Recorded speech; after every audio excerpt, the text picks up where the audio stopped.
స్నేహాల విషయంలో చాలా జాగ్రత్తగా ఉండాలి. అమ్మాయిలైనా అబ్బాయిలైనా స్నేహం చేయొచ్చు, ఎలాంటి వాళ్ళతో చేయాలి? పాపాన్ నివారయతి యోజయతే హితాయ గుహ్యం చ గూహతి గుణాన్ ప్రకటీకరోతి ఆపద్గతం నచ జఘాతి దదాతి కాలే సన్మిత్రలక్షణమిదం ప్రవదంతి సంతక. మన ప్రాచీన శాస్త్రంలో చెబుతారు, నవభారత నిర్మాణం ప్రాచీన భారతదేశం ఆధారంగా జరగాలి, సంప్రదాయం ఆధారంగా జరగాలి. కొత్తగా ఎక్కడి నుంచి పుట్టదు. భూమి గుండ్రంగా ఉంది, కాలం చక్రం, ఖచ్చితంగా మళ్ళీ మన ఆచారాలు మన సంప్రదాయాలన్నీ మళ్ళీ వస్తాయి. కాలం చక్రం నిచ్చెన కాదు. ఏవి మనం పనికిమాలిన ఆచారాలు అనుకున్నామో అవన్నీ త్వరలో ప్రయోజనకరమైన ఆచారాలుగా రాబోతున్నాయి ఖచ్చితంగా. అది వేదం ఊహించింది, అది శాస్త్రం ఊహించింది, అది పురాణం ఊహించింది, అది ఉపనిషత్తు నిర్మించింది.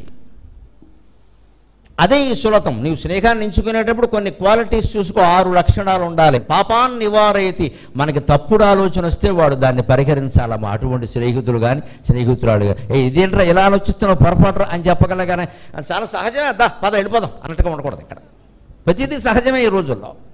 యోజయతే హితాయ, నువ్వు మేలు చేస్తుంటే నిన్ను ప్రోత్సహించగలగాలి. మంచి పని చేస్తుంటే, చదువు మానేసి మంచి పని చేసినా పర్వాలేదు. ఎవరికైనా ఉపకారం అంటే పోన్లేరా ఇప్పుడు రేపు చదువుకుందాం, ఇవాళ వాడు ఏదో బాధలో ఉన్నాడు కదా కాపాడదాం వెళ్ళి అని. యోజయతే హితాయ గుహ్యం చ గూహతి. ఇంకో మాట, మనకి పెద్ద బలహీనత మీకు ఈ వయస్సులో ఉంటుంది. ఎవరైనా కాస్త ఇలా పలకరించగానే మొత్తం జీవితం గుట్టంతా వాడి చేతిలో పెట్టాడు. ఇంకా పైగా మన గురించి కదా, మా అమ్మే మా నాన్నే, ఎందుకమ్మా మీ అమ్మ నాన్న జీవితం వాళ్ళకి చెబుతున్నావు నువ్వు, ఎంత తప్పది. రేపొద్దు నేను గొడవలు అయిపోతాయి. మా ఇంట్లో ఏం జరిగిందంటే ఇది పెద్ద అలవాటు అండి. కానీ స్నేహితులు ఎలా ఉంటారు అంటే మగైనా ఆడైనా వినేటప్పుడు బాగానే వింటారు, తర్వాత ఇదే పెట్టి అందరికీ ప్రచారం చేస్తారు. అంతే గుహ్యం చ గూహతి, దాచవలసిన విషయం స్నేహితుడు దాచాలి, బయట పెట్టకూడదు. గుణాన్ని ప్రకటీకరోతి, నీలో ఉండే మంచి గుణాలు మాత్రమే ప్రకటించాలి. నువ్వు ఏదైనా ఒక బలహీనమైన ఆలోచన ఉండి నాకేమిటో ఈ మధ్యన అస్తమానం అదో రకమైన ఆలోచనలు వస్తున్నాయి అని నువ్వు స్నేహితులతో చెప్పావనుకో, స్నేహితురాలతో కానీ, ఈ అమ్మాయో ఈ అబ్బాయో వెంటనే దానికి ఇలా ఆలోచనలు వస్తున్నాయంటే నాకు అలాగే వస్తున్నాయని ఫేస్బుక్లో పెట్టేయకూడదు. ఇక్కడ ఆలోచనల గాలి వస్తూనే ఉంటాయి. అలాగా ప్రతి ఆలోచన అమలు చేసేస్తావా? వచ్చిన ఆలోచన ఎవరికి చెప్పకూడదు. ఆలోచన రాకపోతే ఏమొస్తాయండి? ఆలోచన అంటే గాలి, గాలి వీజని క్షణం ఉందా? ఆలోచన రాని క్షణం ఉందా? మన లోపాలు ఏమన్నా ఉంటే వాటిని కాస్త దాచిపెట్టారు, బయటికి చెప్పకూడదు. సహజంగా అలా వస్తాయి, వదిలేసి ఆ విషయాన్ని వదిలేసి. గుణాలను ప్రకటీకూడదు, గుణాలు ప్రకటించాలి, మంచి గుణాలను ప్రకటించాలి అవసరంగా. అంతేకాదు ఆపద్గతం నచ జఘాతి, 5వ లక్షణం, ఆపదలో కూడా నిన్ను విడిచిపెట్టి ఉంటున్నాడా లేదా అతను నిజమైన స్నేహితుడు.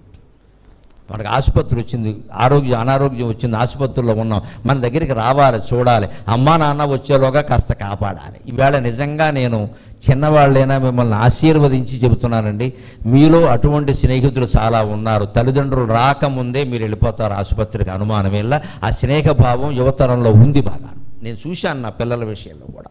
మేము వెళ్ళడం కంటే ముందే వాళ్ళ ఫ్రెండ్స్ ఉన్నారు అక్కడ ఆసుపత్రి. ఒక కుర్రాడికి ఏదో ఇబ్బంది వస్తే మేము ఎక్కడో కాకినాడ నుంచి హైదరాబాద్ వచ్చేలోగా అతని ఫ్రెండ్స్ ఉన్నారు అక్కడ. నిజంగా దండం పెట్టాను చిన్నపిల్లలకి. మరి నేను రాకుండానే నా బిడ్డల ముందు వాళ్ళు ఉన్నారు అంటే ఎంత మంచితనం అది. ఇవాళ మీలో ఆ మంచితనం ఉందమ్మా. మా కాలంలో కూడా అంత మంచితనం లేదు, ఏదో వంకటి తప్పించుకునేవాళ్ళం. ఇవాళ ఏదైనా సరే మీ ఫ్రెండ్కి ఏదైనా జరిగిందంటే వెళ్ళిపోతారు మీరు ఆసుపత్రికి, అంతే. అక్కడ అన్నీ చేసేస్తారు మీరే. తర్వాత వాళ్ళ అమ్మకి నాన్నకి మీరే ఫోన్లు చేస్తారు, అంకుల్ నెమ్మదిగా రండి పర్వాలేదు మేము చూస్తున్నామని చెప్తారు. ఎంత ధైర్యంగా ఉంటుంది మా బోటుగాళ్ళకి. ఆ స్నేహాలు ఇవాళ యువతరంలో ఉన్నాయి. మీకు నమస్కారం. ఆ స్నేహాలు కొనసాగించండి, ఆ స్నేహాలు ఆపదలో ఉన్నవాడు ఇప్పుడు వదిలిపెట్టిన వాడు మిత్రుడు. దదాతి కాలే, ఆపద వచ్చింది ఇప్పుడు కాదండి, ఇంజనీరింగ్ ఆపదలు కాదు ఇక్కడ. రేపు ఏదో ఉద్యోగంలో స్థిరపడ్డాం, పెళ్ళిళ్ళు చేసుకున్నాం, ఏదో వచ్చింది, మళ్ళీ ఇక్కడ ఉన్నటువంటి స్నేహితులకి మీరు ఫోన్ చేస్తే ఎక్కడున్నారా, మద్రాసులోనా, మనం పిఎస్ఆర్ కాలేజీలో చదువుకున్నాం కదా అని వెంటనే నీ కుటుంబ కష్టాన్ని నీకు వచ్చిందాన్ని కనీసం మాటలతో ఓదారుస్తాడే, డబ్బిచ్చి సాయం చేస్తాడే, వాడు నిజమైన స్నేహితుడు. ఆ స్నేహాన్ని నిలబెట్టుకోవాలి, దాన్ని నిలబెట్టుకోవాలి. అంటే సారాంశంగా ఒక్క మాట, 20 ఏళ్ల స్నేహం 60 ఏళ్ల వరకు నిలబడాలమ్మా, అది స్నేహం కింద లెక్క.